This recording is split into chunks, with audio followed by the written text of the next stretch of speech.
Louise. It's such a treat to be here. I just love Niken, and I love helping educate all the people that join into Niken, and it's just such a pleasure. So thank you for this opportunity. I really am so grateful for it. And I want to share a PowerPoint. Okay, good. This is the moonwalk. Actually, in the same day, July 20th, in 1969. And the reason I'm starting here is that my journey in nutrition started then. We had just been married, Jay and I, and we had moved to Richmond for his first job, and I was working at a TV station, and we watched this on TV. And it really moved us. And Nikan reminds me of this. It's a whole new place to go for wellness. So I wanted to share that. And then I was at a scientific conference, and this is Hungarian goulash. I was at a scientific conference when I was working for the TV station, and it changed my life. I was a doctor's daughter. I was interested in staying healthy, and I knew diet was important, but I never cooked. I was an academic, and my parents did all the cooking. And I asked this scientist what his paper was on. And he had a very thick accent. I could hardly understand him.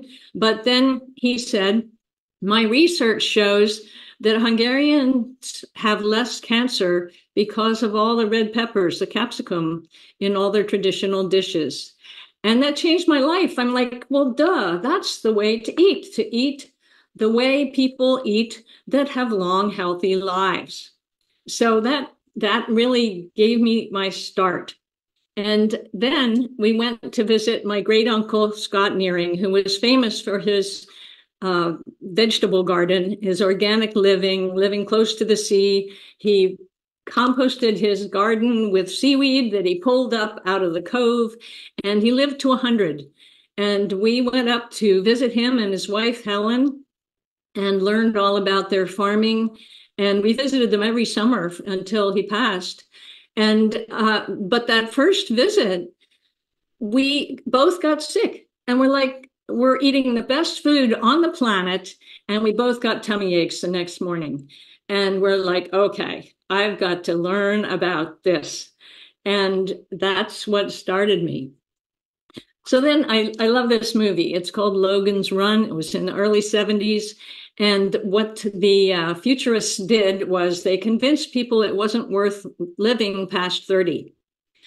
And it's a wonderful movie, so it changes. But I started to think, well, this is what they're telling people today, that maybe it's not worth living past 60 or 70 because you're on all these medications, you might go demented, Alzheimer's, cancer, diabetes, heart disease. Is it worth living past middle age? Well, I'm 77 and it sure is, but you want to nourish yourself. And so I wanted to bust the myth that it's not worth living till an older age. So we want to let go of the myth that these diseases are diseases of aging. They're not necessary at all. And what I saw was from these statistics that at age 50, if you don't die as a child or a woman in childbirth or some kind of famine epidemic, then the life expectancy of a 50-year-old white male since 1920 to 2020 has only gone up 7.4 years. And for all other men at 50, just 6.4 years. As far as white women, up 10.1 years in the last 100. And for other women, not white, up 11.8 years. So women had a harder time than men, but they're catching up. But this is not a huge change. And these diseases are not starting at 70 or 60. I just talked to a man who's a veteran, and he said that the military people are failing completely. They've had to change all the standards for how much diabetes, how much extra weight, how much um, of the heart disease that they will accept at 18 into the military. So we are not doing worse just because we're living longer. That I want to blow that away. So what is the question? Well, why are food fights, diet wars, health worries, lack of energy, poor sleep, brain fog regularly part of our daily lives? We have newspapers have whole columns on these things every day. But we've been eating food for 2 million years. So why is there so much confusion and controversy? Well, first of all, 50% of American adults now have one or more chronic diseases related to diet, according to the US government. In 1980, 48% of American adults were overweight, 15% were obese. Now it's 74% are overweight, 42% are diagnosed as obese.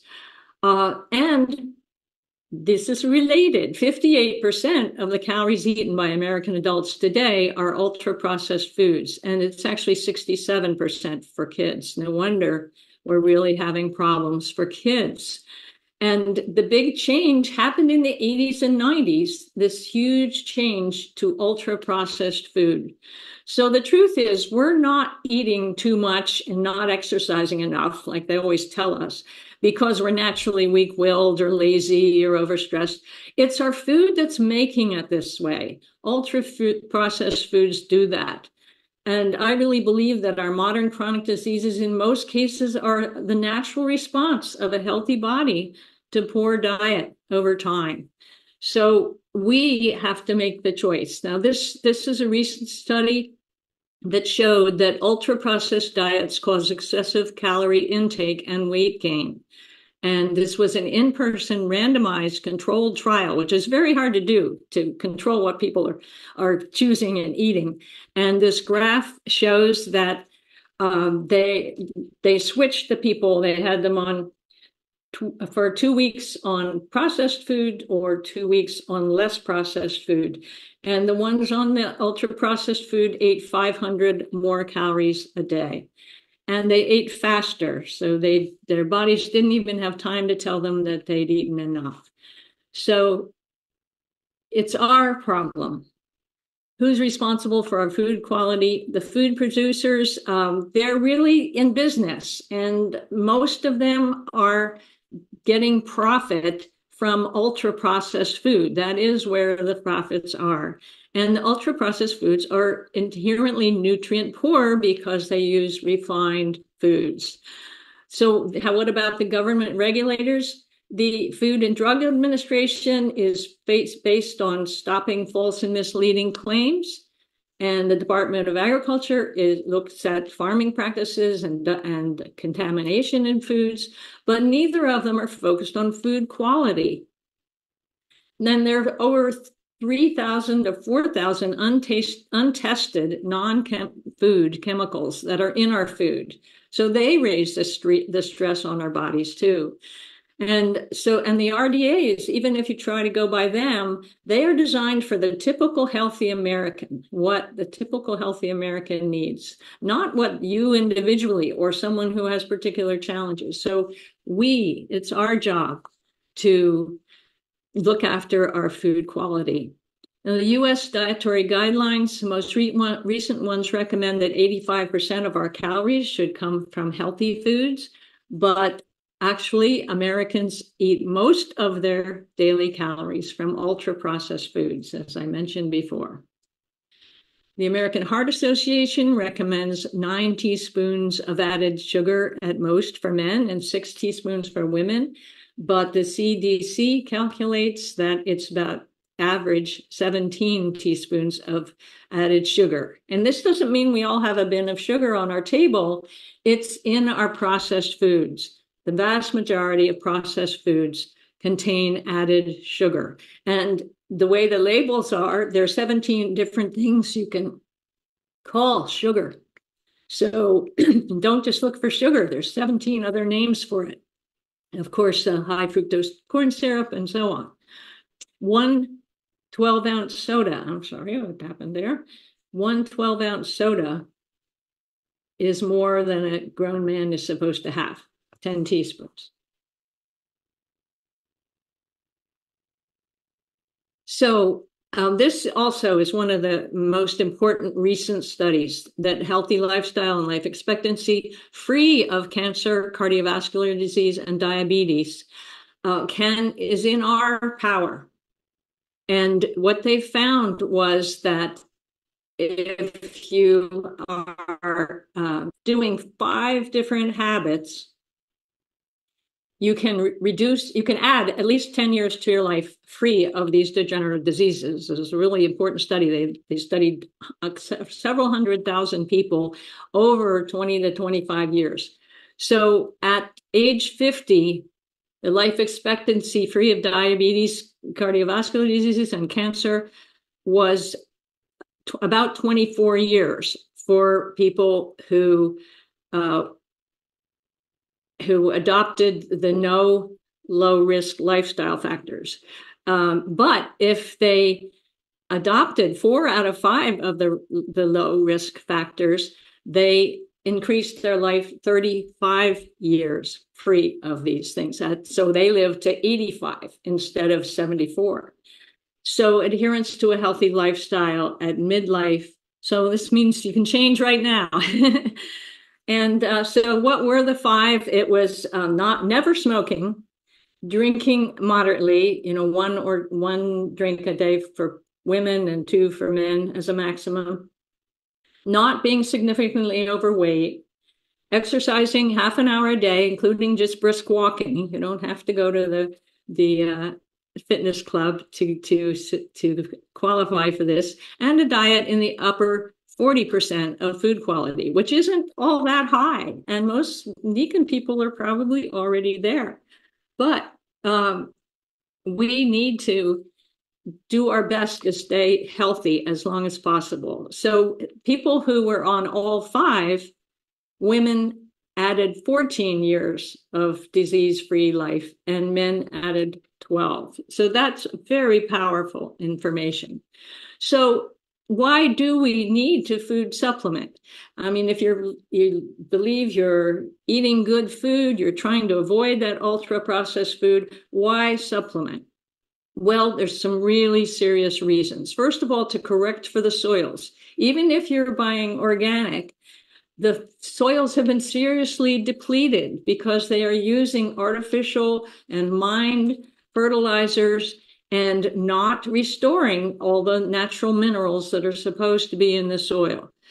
So the second thing is to substitute for nutrients that are removed in processing. When you have white sugar, white flour, white salt, clear oils, vegetable protein that's been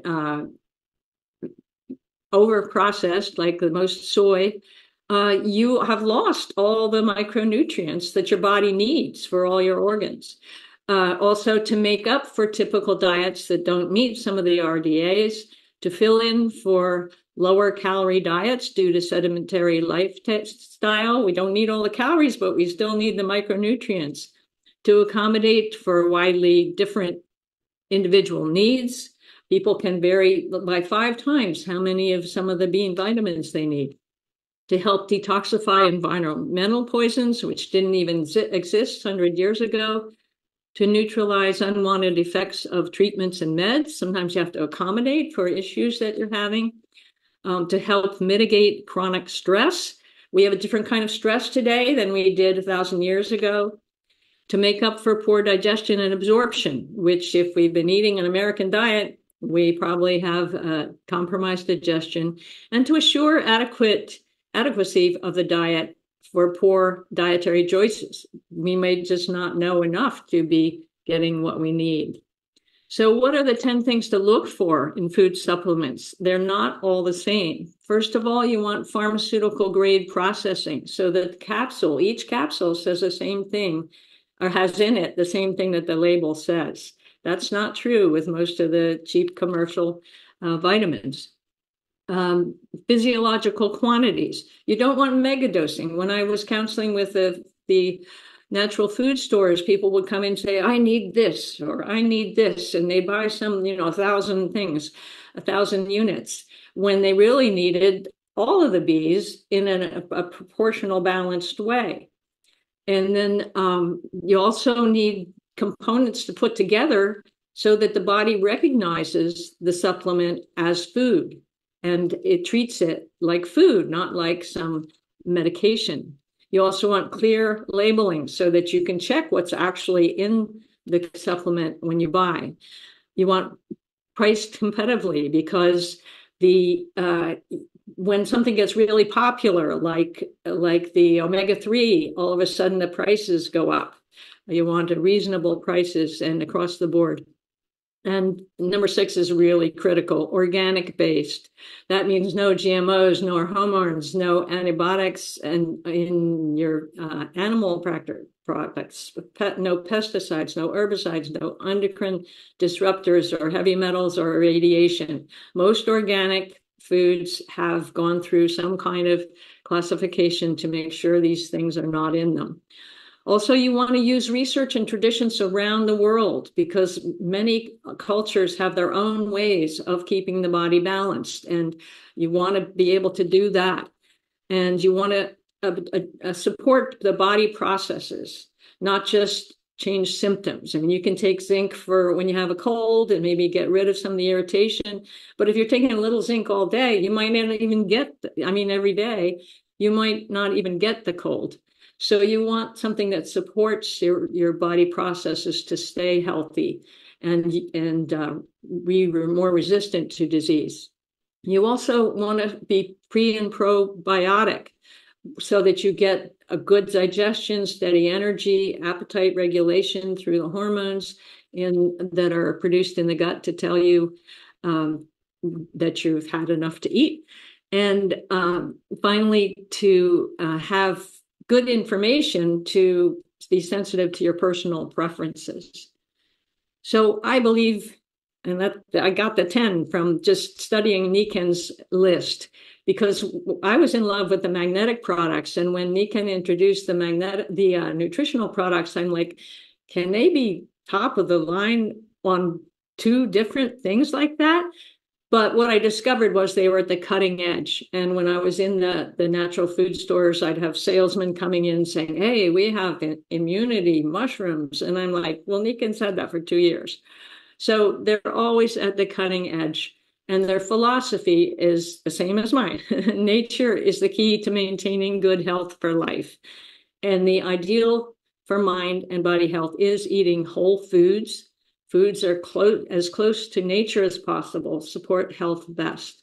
And minimizing the body's burden requires using organic sources. So Niken tries to use organic sources as much as possible.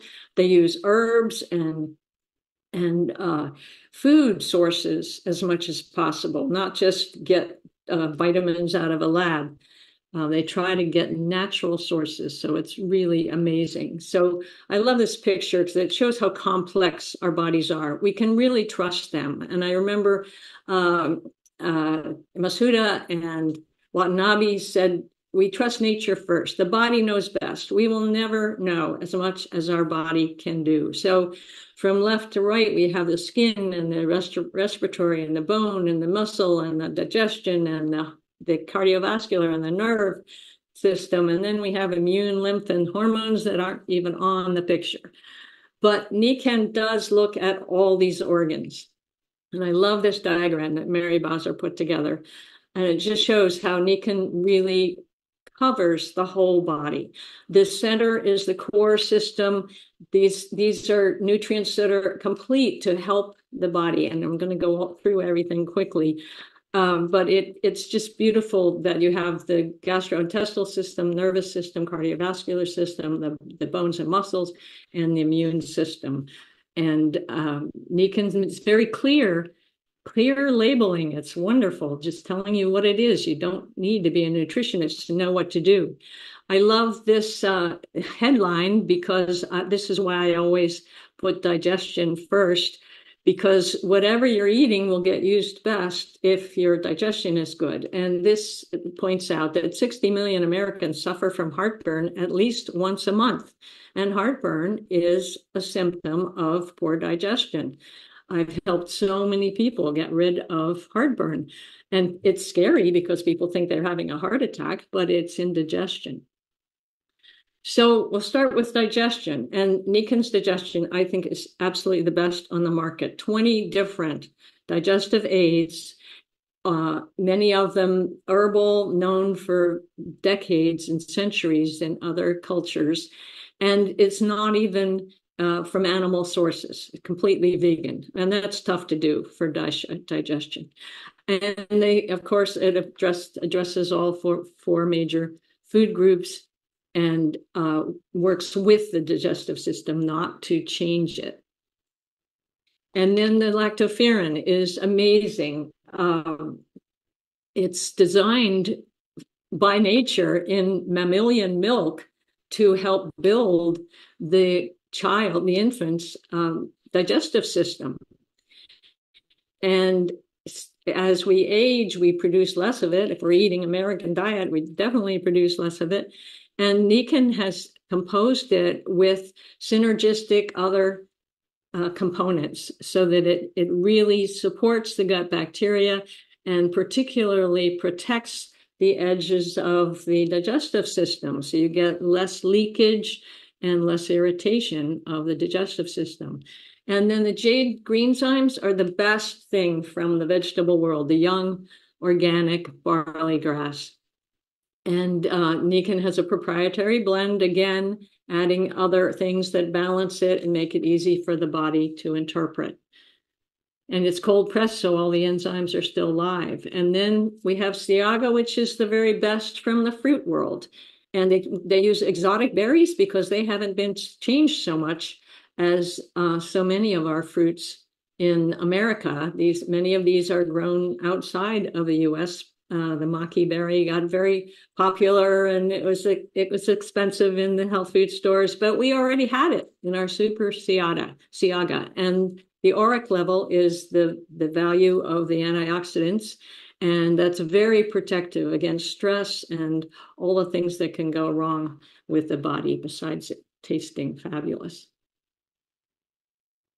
So next, we need to help the body detox and cleanse. Like I mentioned, the environmental toxins, stress, they all put burden on the liver and the kidneys. And so we need to use this supplement to really protect and help our liver to detoxify. This is so important. People have forgotten about the A, B, C, D, E vitamins that were originally realized. These have to come from food. We don't even make these. And Nikon, again, has formulated it beautifully, and it's geared towards the individual genders as well. And this is the ideal meal replacement. I love breakfast, so I use this for my lunch. And it has so many wonderful aspects in it. You should just read all about it. But its protein sources are very high, easy to digest, and it has amazing beneficial bacteria to support the gut encased so that they actually get down to where they're supposed to be. And then the medium chain triglycerides are food for the brain. They're absolutely phenomenal. And it's sweetened with natural stuff, just barely sweetened. Mental clarity, it's my sister's favorite supplement. And again, it combines all these wonderful things from other cultures that have been known to really keep the mind and memory and cognitive function on top. Then we have the bergesterol and the omega-3 that are designed to support the health of the blood. And the blood is the highways. Frank was talking about logistics. That's the logistics master of the universe, getting everything, the nutrients and the toxins out of the cells and nutrients into the cells. And bergesterol has been known forever to really help normalize blood numbers. Truly amazing. And then Nikon figured out how to get the omega-3 from non-fish sources. And we don't want to decimate our fish just to get a little bit of oil, but that comes from the flaxseed, the cranberry seed, and the algae. And this is so important to help balance against all the extra omega-6 that's in too many of our processed foods because of the over-processed seed oils that they use in the processed foods. So it's really good for the brains, for the nervous system, and for the heart. Then the immunity, the 14 different mushrooms from around the world, that some of them are exclusive to Nikken, the way they're raised in laboratory conditions, and also have the alpha and beta glucans, which have gotten a lot of attention. And you can go and find the glucans in the health food store, but Nikken's had them for years. And then finally, we look at the skeleton. The BDZ is a plant complex with K2, and it really helps the bone do what it's supposed to do to control the mineral use, to store it and then give it out to the other organs. And the calcium complex is naturally sourced from non-GMO, and it works beautifully with the BDG, and it has the boron and magnesium and D3 that are all necessary to metabolize calcium properly. And finally is the joint, and the acetyl myristoyl complex is unique. It was discovered because they couldn't induce arthritis in mice that had a lot of this stuff in their system. So it works beautifully to lubricate the joints and keep us moving. And it also has the glucosamine, the MSM, and also the Swellia plant that's been known to keep us flexible for decades. So I also, in the end, want to mention the importance of good water as part of your nutrition. We are dehydrated by our ultra-processed foods and by all the beverages that aren't based on water. So purified water, alkalized water, magnetized the way it would come from a spring off a mountain stream. That's the kind of water you need. And that's why you want to eat whole vegetables and whole fruits, because those plants have already fixed the water. But we have our own little device that creates great water. And I think you're going to be hearing more about that shortly. So I just wanted to show this because Nikken really does have the wellness home. And as I said, I fell in love with the earth energy first, but then the nutritionals and the sleep and the water and the air. And this, I love this. This is actually Scott Nearing's little greenhouse that we visited so many times. So this is a shameless promotion for my new book. And thank you so much for letting me do this.